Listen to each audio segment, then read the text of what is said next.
ದಲಿತ ಸಂಘರ್ಷ ಸಮಿತಿ ಅಂಬೇಡ್ಕರ್ ವಾದ ಬೆಂಗಳೂರು ದಕ್ಷಿಣ ತಾಲೂಕು ಸಮಿತಿಯ ವತಿಯಿಂದ ಪ್ರಜಾಪ್ರಭುತ್ವದ ದಿನದ ಅಂಗವಾಗಿ ಕಾರ್ಯಕರ್ತರ ಜಾಗೃತಿ ಕಾರ್ಯಾಗಾರ ಕಾರ್ಯಕ್ರಮವನ್ನು ಬೆಂಗಳೂರು ದಕ್ಷಿಣ ತಾಲೂಕಿನ ಕಬ್ಬಾಳಮ್ಮ ಪಾಳ್ಯದಲ್ಲಿ ನಡೆಸಲಾಯಿತು. ದಲಿತ ಸಂಘರ್ಷ ಸಮಿತಿ ರಾಜ್ಯ ಪ್ರಧಾನ ಸಂಚಾಲಕರಾದ ಮಾವಳ್ಳಿ ಶಂಕರ್ ಅವರ ನೇತೃತ್ವದಲ್ಲಿ ಈ ಕಾರ್ಯಕ್ರಮವನ್ನು ಅದ್ದೂರಿಯಾಗಿ ನೆರವೇರಿಸಲಾಯಿತು.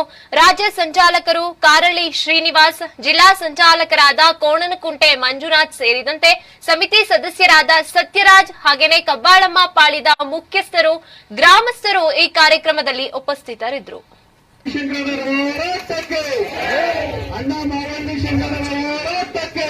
ದಿನ ಬೆಳಗ್ಗೆ ಎದ್ರೆ ನಿಮ್ಮ ಮಕ್ಕಳಿಗೆ ನಮ್ಮ ಸಂವಿಧಾನದ ಆ ಮೂಲ ನಮಗೆ ಕೊಟ್ಟಿದೆ. ಕಟ್ಟು ಕೇಳ್ತಾರೆ, ಯಾಕೆ ನೀವು ಕಣ್ಣೀರನ್ನ ಹಾಕ್ತೀರಿ ಅಂತ.